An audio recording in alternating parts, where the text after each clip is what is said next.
Muchos piensan que es Dios el gobernante de este mundo. Claro, si esto fuera así, eso significaría que Él es el culpable de todas las desgracias que afectan a la humanidad, que Él es el responsable del mal que están haciendo los gobiernos.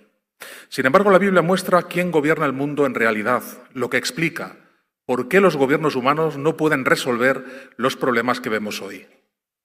Fue el propio Jesús, cuando estuvo en la tierra, quien aportó más detalles y reveló quién es realmente el gobernante de este mundo. Veamos lo que podemos aprender de una conversación que tuvo lugar poco después de su bautismo. El relato bíblico muestra que el Espíritu Santo condujo a Jesús al desierto de Judea. Este es un lugar árido, rocoso, atravesado por barrancos. Pues en este lugar tan inhóspito y agreste, Jesús pasa 40 días a solas y tiene tiempo para ayunar, orar y meditar. Y justo al fin de este largo periodo de días, aprovechando de que Jesús está hambriento y débil, Satanás se le acerca y lo hace para tentarlo hasta en 3 ocasiones. Es en la última de las tentaciones que nos queremos centrar, así que acudamos por favor a la Biblia, a las buenas noticias según Lucas, capítulo 4. Lucas, capítulo 4, y versículos 5 al 8. Dice: ahora el diablo lo llevó a un lugar alto y le mostró en un instante todos los reinos de la tierra habitada. El diablo entonces le dijo: te daré la gloria de estos reinos y autoridad sobre ellos, porque esa autoridad me la han entregado a mí, y yo se la doy a quien yo quiera. Por eso, si realizas ante mí un solo acto de adoración, todo será tuyo. Fijémonos ahora en la contundente respuesta de Jesús, en el versículo 8. Jesús le contestó: está escrito, adora a Jehová tu Dios y sírvele solo a Él. ¿Habéis notado qué le ofreció Satanás a Jesús simplemente a cambio de un acto de adoración? Lo hemos leído en el versículo 5. Todos los reinos de la tierra habitada. Ahora pensemos, ¿podría Satanás ofrecer a Jesús todos los reinos de la tierra si no estuvieran bajo su control y si no fueran de su propiedad? Difícilmente, ¿verdad? Si los gobiernos humanos realmente no le pertenecieran, ¿hubiera supuesto esta oferta una auténtica tentación para Jesús? De ninguna de las maneras. De hecho, Jesús hemos visto que rechazó la oferta y en ningún momento cuestionó el poder que el diablo ejerce en el mundo. A continuación, en el versículo 6, encontramos una declaración muy interesante de Jesús. Satanás reconoció que a él le habían entregado toda esa autoridad. Sabemos que después de la rebelión de Edén, Jehová le dio permiso a Satanás para que demostrara que a los seres humanos les iría mejor si él los gobernaba en vez de Jehová. Pero ese permiso que recibió fue temporal. Es cierto que se ha alargado en la corriente del tiempo hasta el momento actual. De hecho, recordaréis que Jesús durante su ministerio en varias ocasiones hizo mención de Satanás como el gobernante del mundo, pues constatando esta idea de que él es quien realmente domina los gobiernos humanos. La influencia malvada que él ejerce sobre la tierra es lo que explica por qué la humanidad sigue teniendo tantos problemas y por qué no son capaces de resolverlos. Pues una vez establecida esta idea fundamental de que es Satanás y no Jehová el gobernante de este mundo, a continuación vamos a responder 3 preguntas, 3 cuestiones que están relacionadas con la gobernación que el diablo ejerce sobre la tierra y la actitud que debemos mostrar los siervos de Jehová.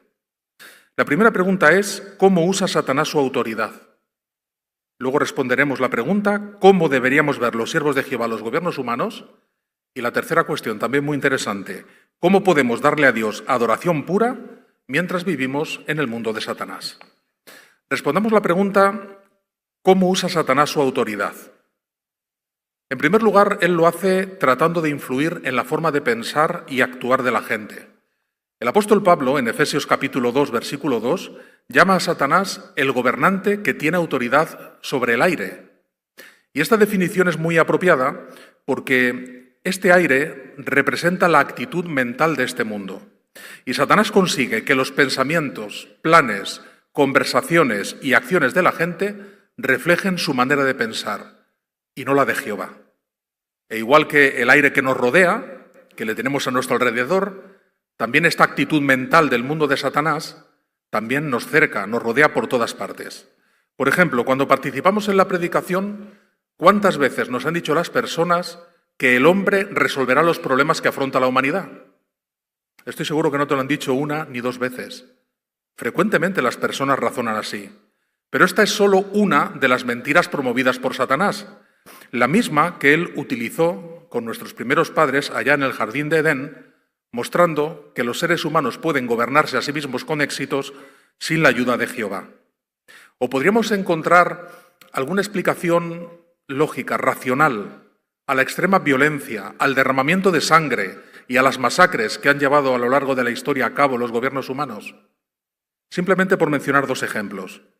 La Alemania nazi exterminó a unos 6 millones de judíos y en tan solo 4 años el régimen de los Jemeres Rojos en Camboya asesinó a más de 2 millones de personas, lo que en ese momento equivalía al 25% de la población de aquel país. Aunque es cierto que la Biblia no dice que Satanás controle directamente a cada líder o funcionario gubernamental, la personalidad del diablo se refleja muchas veces en la manera que tienen de actuar los gobiernos. Por eso, la Biblia compara en ocasiones a los gobiernos humanos con bestias.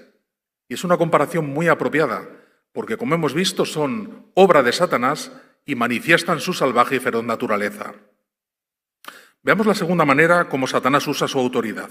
Aparte de influir en la forma de pensar y actuar de la gente, también lo hace utilizando a los gobiernos para hacer que la gente deje de adorar a Jehová. Recordemos de nuevo cómo tentó a Jesús. Le ofreció todos los reinos del mundo simplemente a cambio de un acto de adoración. ¿Cuánto le iba a pagar? A cambio de tan poco. Pero aquí tenemos el quid de la cuestión. Esto es lo que busca Satanás, que todas las criaturas inteligentes del universo, lo que incluye a los humanos, le demos a él la adoración que únicamente le pertenece a Jehová. Por eso no nos extraña cómo ha influido en la sociedad humana para que dé su adoración a los gobiernos.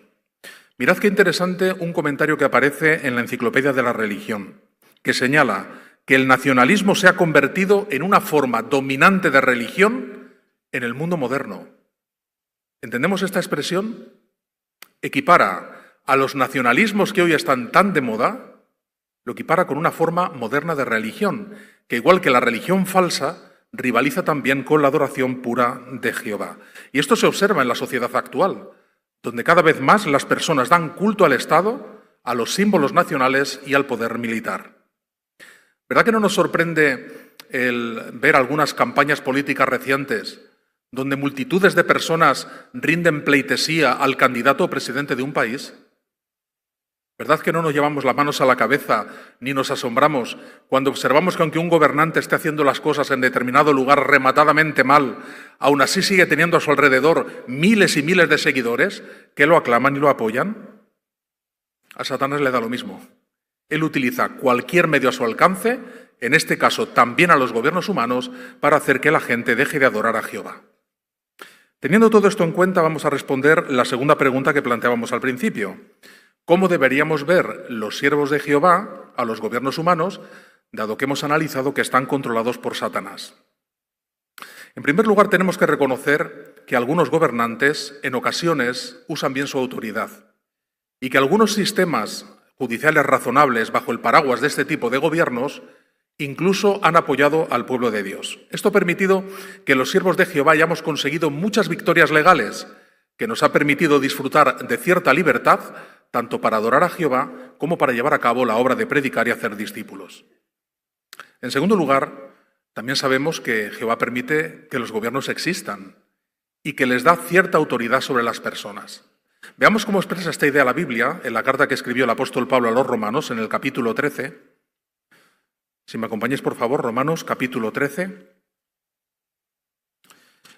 Y vamos a ver lo que por inspiración escribió el apóstol Pablo en el versículo 1. Dice que todos se sometan a las autoridades superiores, porque no hay autoridad que no venga de Dios. Las autoridades que existen han sido colocadas por Dios en sus posiciones relativas. Según estas palabras, ¿qué es lo que espera Jehová de nosotros? Muy sencillo, ¿verdad? Él espera que sus siervos obedezcamos y nos sometamos de buena gana a las autoridades superiores, a los gobiernos, aunque a veces nos irriten o actúen mal. Por poner un ejemplo, yo no sé si alguna vez te han dado puntos de sutura debido a un corte, una herida que te has hecho o una intervención quirúrgica que te han practicado. ¿Verdad que resultan molestos? Uno tiene en esa zona la piel muy sensible. A veces está irritada y en ocasiones los puntos provocan dolor. Aunque para el organismo los puntos sean cuerpos extraños, sabemos que cumplen un propósito específico por un tiempo limitado. Al cabo de unos días, uno acude al centro de salud y el enfermero o la enfermera de turno los retiran. O bien ya hay puntos muy modernos que la propia carne lo va reabsorbiendo poco a poco. Pero quitarlos prematuramente sería perjudicial. Podría provocarnos una infección o incluso impedir que la herida cicatrice de la manera correcta. Pues de la misma forma, las autoridades gubernamentales humanas no entraban dentro del propósito original de Jehová. Por eso, igual que los puntos, a veces nos causan irritación y dolor. Pero hasta que su reino domine sobre toda la tierra, los gobiernos humanos, como los puntos, cumplen una función. Digamos que dan cohesión a la sociedad, desempeñando un papel que encaja con la voluntad de Dios para el tiempo actual. E igual que los puntos de sutura, los gobiernos también son provisionales. De hecho, el apóstol Pablo, en Romanos capítulo 13 y en el versículo 2, dice que Jehová ha establecido ese orden de manera temporal, que mientras tanto nos ofrece protección y hace cumplir las leyes. Y esa es la razón por la que leímos en Romanos 13:1 que Jehová nos exhorta a someternos y obedecer de buena gana a las autoridades superiores. Y esto lo hacemos, como luego explica Pablo en el versículo 7, cuando pagamos nuestros impuestos y damos a los gobernantes el temor y la honra que se merecen. Y el resultado de actuar así, el resultado de ser obedientes a las autoridades, es que, aparte de agradar a Jehová, nos beneficiamos a nosotros mismos y también a los demás. ¿En qué sentido? Pues por un lado nos ahorramos el castigo que las autoridades les imponen a quienes pasan por alto las leyes. Y por otra parte, nuestra obediencia individual puede influir en cómo ven las autoridades a los testigos de Jehová como colectivo. ¿Alguna vez habíamos pensado en esta idea? Os cuento brevemente algo que pasó en Nigeria hace algunas décadas. Un grupo de soldados entró en un salón del reino durante una reunión. Yo no sé si podemos hacernos una idea del temor y los nervios que debían pasar ahí los hermanos. Estaban buscando unas personas que protestaban con violencia contra los impuestos. Pero el oficial a cargo les ordenó a los soldados que se fueran de allí. ¿Por qué razón les dio esta orden?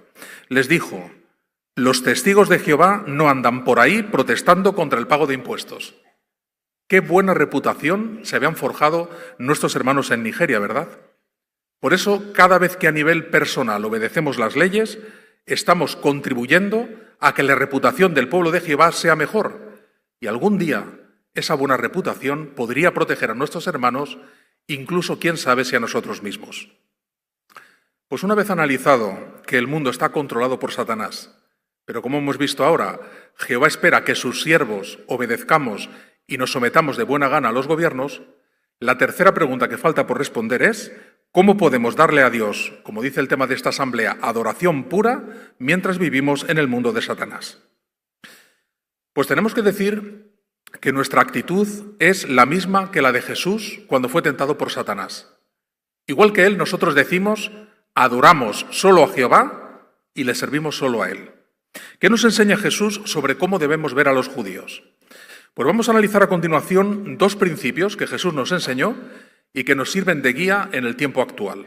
Estos principios nos ayudarán a saber si las actividades que se nos pide realizar, las ceremonias en las que se nos pide participar o los saludos que se esperan que hagamos van en contra de nuestra adoración a Jehová. Tan solo hay registro en la Biblia de una ocasión en la que Jesús hiciera mención del César, no refiriéndose en concreto al gobernante que en ese momento se sentaba en el trono de Roma, que curiosamente era Tiberio, sino más bien a lo que éste representaba, al gobierno romano. Veamos lo que Jesús respondió cuando se le preguntó sobre el pago de los impuestos de los judíos al Estado romano. Vayamos a las buenas noticias según Marcos, al capítulo 12. Marcos capítulo 12. Y vamos a leer el versículo 17. El contexto muestra que unos judíos se le acercan a Jesús con el fin de entramparlo y le preguntan si los judíos deberían o no pagar los impuestos al gobierno romano. Jesús entonces les pide que le muestren un denario y les pregunta de quién es la imagen y el nombre de quien allí estaba escrito. Cuando los judíos le responden del César, veamos qué dijo Jesús. Marcos capítulo 12, versículo 17. Entonces Jesús dijo: páguenle a César lo que es de César, pero a Dios lo que es de Dios. Aquí encontramos el primer principio. Jesús nos enseñó que debemos pagar al César lo que es de César, pero a Dios lo que es de Dios. Fijémonos que Jesús dijo que se debía pagar o devolver ciertas cosas al César. ¿A qué se refería? El gobierno romano, en aquel entonces, había producido algunas cosas de valor, como por ejemplo las monedas. Esta que pidió Jesús que se le mostrara era un denario de plata, que tenía un valor, equivalía al salario que percibía una persona por un día de trabajo. Entonces el gobierno romano tenía todo el derecho de pedir que se le devolvieran algunas de ellas, pues con dichos fondos se prestaba al pueblo ciertos servicios. En aquel entonces, por ejemplo, la construcción de las famosas calzadas romanas, un sistema de correos, el orden civil, mantenerlo, y también la protección contra los delincuentes. Jesús era consciente de todo eso. Lo mismo que nosotros somos conscientes de que con el pago de nuestros impuestos también obtenemos a cambio del gobierno ciertas ventajas y ciertos servicios. Pero las cosas más valiosas que tenemos no nos las ha dado el César, nos las ha dado Dios. El corazón, la mente, las fuerzas, incluso la vida misma. Entonces no podemos darle ninguna de estas cosas al César, porque no ha sido él quien nos las ha dado en un principio. Y se la damos a Jehová cuando de corazón nos dedicamos a él y cuando le demostramos todo nuestro amor y devoción. Por eso, como siervos de Jehová, siempre tenemos mucho cuidado de no adorar a nada ni a nadie que no sea Jehová mismo. ¿Y qué haremos entonces si el César nos pide algo que está en contra de lo que nos pide Dios? Si este es el caso, manifestamos la misma actitud de los apóstoles de Jesús, que entendieron que la obediencia que debían a las autoridades humanas tenía ciertos límites, es decir, que era relativa y no absoluta, de modo que cuando se le llevó delante del Tribunal Supremo Judío, el Sanedrín, y éste les prohibió que hablasen, que dieran testimonio del nombre de Jesús, seguro que ya está resonando en nuestras mentes la respuesta que ellos dieron al Sanedrín, que es también la nuestra. Hechos capítulo 5, versículo 29. Tenemos que obedecer a Dios como gobernante más bien que a los hombres. Y no es por falta de respeto a las autoridades, ni mucho menos, sino más bien por el profundo respeto que se merece Jehová. Si el gobierno nos exige que hagamos algo que Dios prohíbe o que dejemos de hacer algo que Dios ordena, esa orden no tendría ninguna validez a los ojos de Dios. Por eso, jamás haremos nada que esté fuera de la adoración y de la voluntad de nuestro Padre Jehová. Analicemos el segundo principio que Jesús nos enseñó y que nos sirve también de guía en el tiempo actual. Recordaréis que unas horas antes de su ejecución, Jesús se entrevistó con el gobernador de Judea, con Poncio Pilato. Este hombre estaba muy preocupado por las continuas sublevaciones políticas que había en su territorio y temía que la figura de Jesús supusiera una nueva rebelión por parte de sus seguidores. Jesús aprovechó aquella conversación para mostrarle claramente cuál era su postura neutral con relación a los asuntos políticos. Cuando Pilato le preguntó a Jesús: ¿eres tú el rey de los judíos? Veamos la respuesta de Jesús en las Buenas Noticias según Juan, en el capítulo 18. Juan, capítulo 18, y en el versículo 36. Jesús le respondió: mi reino no es parte de este mundo. Si mi reino fuera parte de este mundo, mis ayudantes habrían peleado para que yo no fuera entregado a los judíos. Pero la realidad es que mi reino no es de aquí. Entonces, ¿qué postura debemos asumir los cristianos en temas políticos? La misma que Jesús, una postura neutral. Mi reino, dijo él, no es parte de este mundo. Y esto a veces las personas no lo comprenden del todo, no entienden bien nuestra posición. Hay quienes afirman que si no apoyamos cierto gobierno es porque estamos apoyando uno distinto, pero nada más lejos de la realidad. Aunque es cierto que no votamos a favor de ningún partido ni candidato político, pero tampoco obstaculizamos las elecciones, ni interferimos con el derecho al voto que tienen las personas. Es cierto que no abogamos ni apoyamos ninguna ley, pero tampoco criticamos a quienes están en el poder o sus propuestas, o estamos ahí luchando para lograr cambios. Aunque es cierto que no saludamos a la bandera, pero tampoco la quemamos, ni injuriamos a la nación que representa, aun cuando esas prácticas en algunos lugares se consideren libertad de expresión. Es cierto que no cantamos el himno nacional, y no es porque no tenga letra. En otros países sí que la tiene y los testigos de Jehová no cantamos el himno nacional. Aquí en España se tiene la costumbre, ya sabéis, muchos lo tararean, pero tampoco tratamos de impedir que otros lo canten o lo tarareen. Nosotros simplemente nos abstenemos de participar. Es cierto que no vamos a la guerra a matar, pero tampoco atacamos a nadie en nuestra comunidad. En resumen, ni apoyamos ninguna ideología política, ni tampoco la condenamos, ni siquiera en nuestro corazón, y a la vez evitamos cualquier actividad o trabajo que comprometa nuestra postura neutral ante los gobiernos. En eso consiste la verdadera neutralidad, la neutralidad que nos enseñó Jesús.